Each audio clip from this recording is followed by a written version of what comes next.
how are you? Today is our part 2 of our Japan haul. So, ayun nga, kasi pinadala ko yung iba kasi halos may excess luggage na ako. Excess baggage na ako. So, ngayon, dumating na sila. So, ngayon, i-share ko sa inyo kung ano yung mga nabili natin doon sa mga second-hand shop. First, mag-start muna tayo sa mga clothes na galing sa second-hand. Tsaka yung, alam mo yung mga second-hand nila, kahit second-hand, mabango pa rin yung, yung mga damit. So, ngayon, oh, by the way, itong suot ko,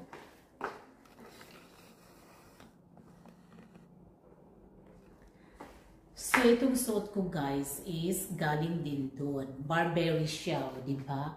Burberry na second hand. Ayan, oh. Ayan siya. Aray. So, yan. Vest na Burberry. And then, ito yung nabili natin na dress. Ayan. $500. 500 yen lang to siya, guys. Ayan. Diba? Tapos naka-short. And then, ito din naman is 300 yen. Ayan. T-shirt. Brand new na 300 yen. Tapos, meron din tayong pang-tita na pwede na din natin gamitin. Tapos, naka-insert ka. Burgundy naman ang kulay nito. And then, tapos meron din tayong parang vintage na style, guys. Yan siya, oh. Yan. Maganda din yan siya pag naka-short. Kasi bet ko yung pag naka-short tapos i-insert. And then, we have this one. Brand new. They are all bought from second-hand shop. So, galing to lahat sa second-hand shop. Second Street. So, ito. This one comes with a comes with a tag. Tapos, ano lang siya, 500 yen from the original price of 1,990 yen. So, yan. Kasi mag-ano na kasi dito sa Australia, mag-winter na. So, maganda yung, kasi hindi lang siya plain na ganito, na ganyan. May ano din siya, may ganyan din na design para social naman tingnan. Diba?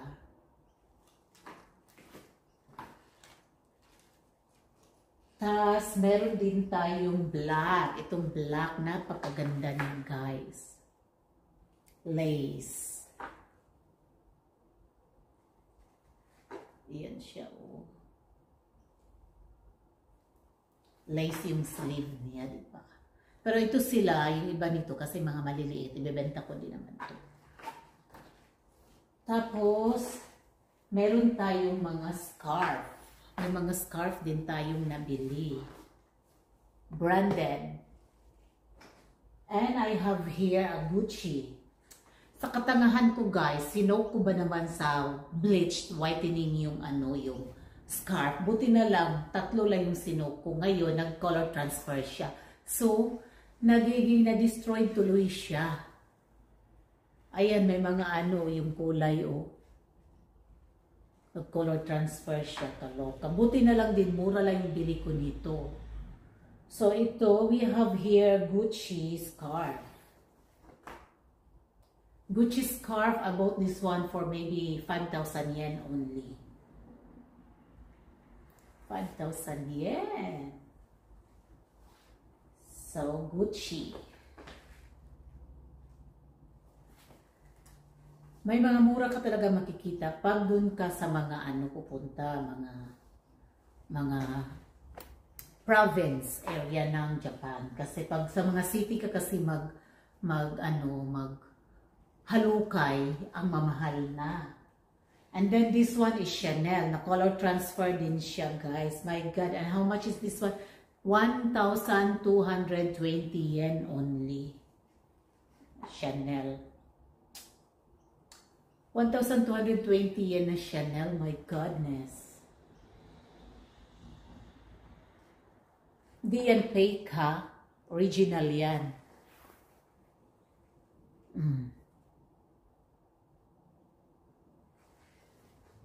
Yan, na-color transfer din siya. Ayun, oh. Dami pa niyan. Diyos ko, nakakaloka.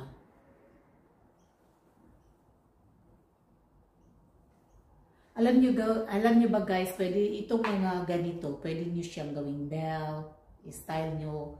Maghanap kayo ng idea sa Pinterest na app. Kasi maraming idea paano niyo i-style ang scarf. And then I have another Gucci also. Biktima din siya ng color transfer. So yan, yung Gucci. Mura lang din to, mga Sanseng yen, 3,000 yen lang siya guys. Gucci ha. Pag sa ano ka nito city, like sa Tokyo, sa main Osaka, parang mahirapan ka ng mag-ano. Pero ito, nabili ko to sa Inuyama, sa bandang Wakayama. And then I have Celine. This Celine is 5,900 yen. So, Celine na scarf for 5,900 yen, which is maybe 62 Australian dollars. I don't know how much in peso because hindi ko alam ang rate ng yen to peso. And then the last scarf, no, this is not the last yet. We have a Hermes. Hermes, guys. This Hermes is 13,000 yen. Yan lang tayo kasi. Ayan, original yan.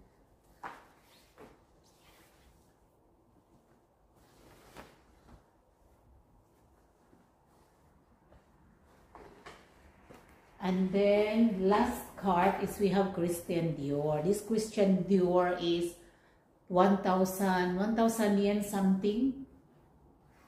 Yeah, it's 1,000 yen something. Christian Dior. Ayan. For your eyes to see the brand.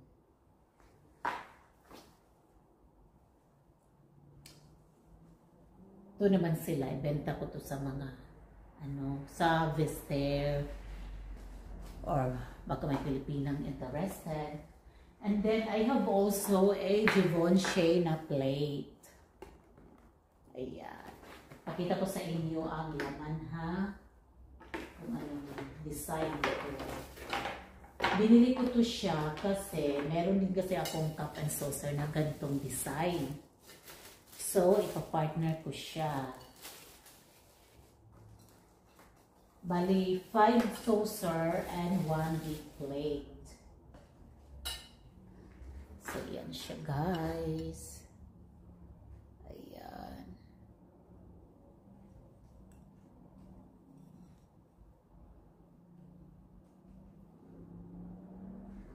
Parang green yung ano niya, guys. Yung sa gilid niya, green. Pakaganda nito.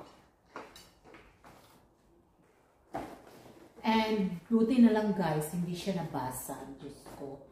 Akala ko talaga mababasa siya. So, hindi siya nabasa. Buti na lang. And then,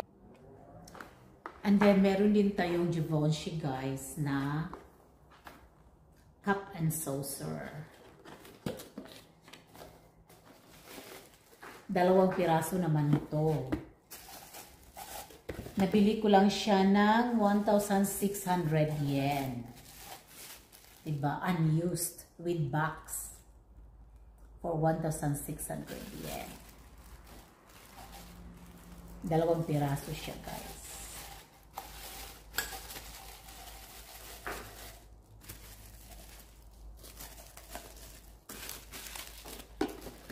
Hopefully, madali ko to silang mabenta.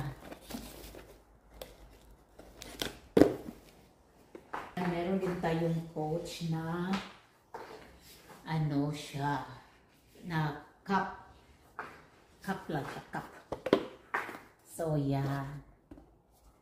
And this one is, I don't know how much is this. I forgot, I think 1,000 yen. So, ito yung ano natin. Glass ng coach. 2 piraso yan siya.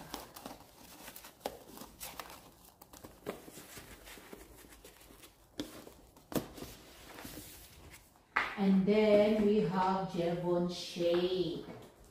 This one, guys, is a Givenchy. This one is how much? 1,500 yen. See, 1,500 yen, guys. And it's unopened. So, yeah. So, yan siya.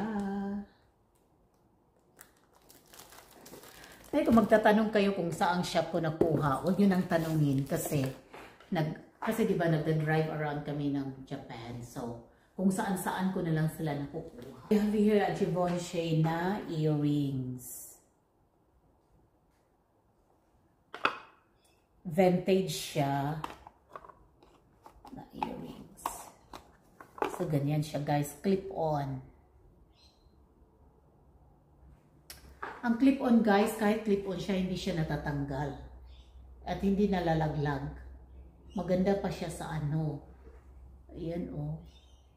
Hindi yan nalalaglag. Unless kung tanggalin mo. Kaya, kung meron kayong makita na ano, fan kayo ng mga earrings, may makita kayo ng mga ano, vintage na ganyan, bilhin nyo kasi maganda, especially kung good condition pa. Tapos ito naman, bumili ako ng ano, ng pearl kasi akala ko siya mahaba. Kasi gusto ko i-style yung mahaba, tapos merong ganyan dito hanggang dyan. Ngayon, iba pala yung nakuha ko. Talaga. Hindi pala siya mahaba. Iba yung nakuha ko. Ano lang siya. Ayan siya. So, ganyan. At saka bracelet. Diba? Pak. Kasi ganyan sana siya. Tapos meron pang mahaba. Eh, hindi pala siya ano. Diba? And then, this one, guys. This one is, when I first look at it, ang ganda talaga niya. At saka mas lalo ako na-amaze nung made in Germany kasi gusto ko talaga yung bansang Germany. At saka yung ano din. Kasi yung quality lang talaga ng items nila is maganda din. At saka nung nakita ko din na hand-cut siya, which is handmade, yung pagka-cut, paggawa talaga niya is kamay talaga, hindi siya machine. Mas lalo akong na-amaze. So ngayon, ang ano siya, unused siya, pero binuksan ko na lang siya kasi chinek ko. So ngayon yan, oh, ang pagka-carve talaga ng ano niya, yung mulaklak, as in maganda. And you know what, guys, I searched online about this brand, Dresden Crystal, Germany. It is a well-known brand in Germany with their craftsmanship and the quality of their products. So, mga glassware talaga yung mga gawa nila. Tapos, mostly, ng mga glassware nila is crystal. So, this one, I found out na this is crystal. Ang ganda.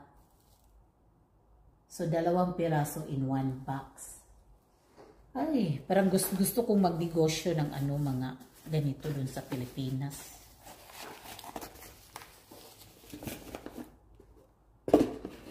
So, another good catch. I am so happy. Gagamitin ko to sa water. And then, mayroon din tayong nabili na YSL. Itong YSL naman is 1,100 lang. O diba, para na ako ng time selling. 1,100 lang yan siya, guys, na hand towel. Next, guys, is our bags. So, bags. So, I have here a Nina Ricci na shoulder bag. And this is just 2,900 yen. Diba? Yan siya, oh. So, yan guys, 2,900 yen.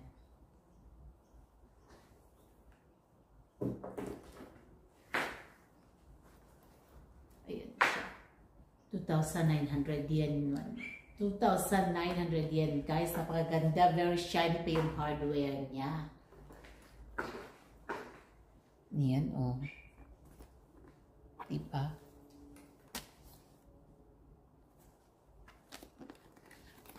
And may ano pa to, may kasama pa siyang certification. Ayan. Nina Ricci.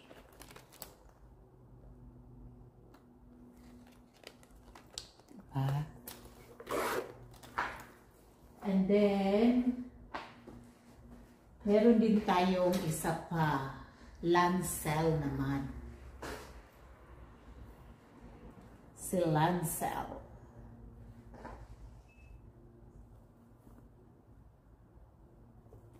And this one is made in France. Nina Ricci is made in Italy, and this Lancel is made in France. And this one, I forgot the price of this. I think this is 500 yen.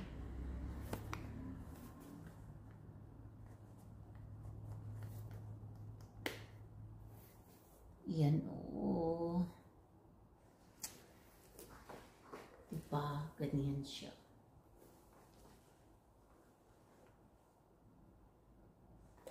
And then, about this course, Michael Kors Black. This Michael Kors is Goseng yen only, 5,000 yen. Yeah. Still in good condition. And I have another one, another Michael Kors also. Bucket bag. This one is 3,000 yen only. I bought this for 3,000 yen. Diba? So that's all our Japan haul. I still have a part 3 because I still have boxes coming. O, diba? Isipin mo ba naman, naubos yung perang dinala ko sa Japan? Saan?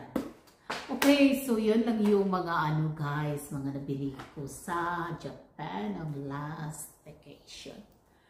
Our second haul and maxi. Thank you so much for watching.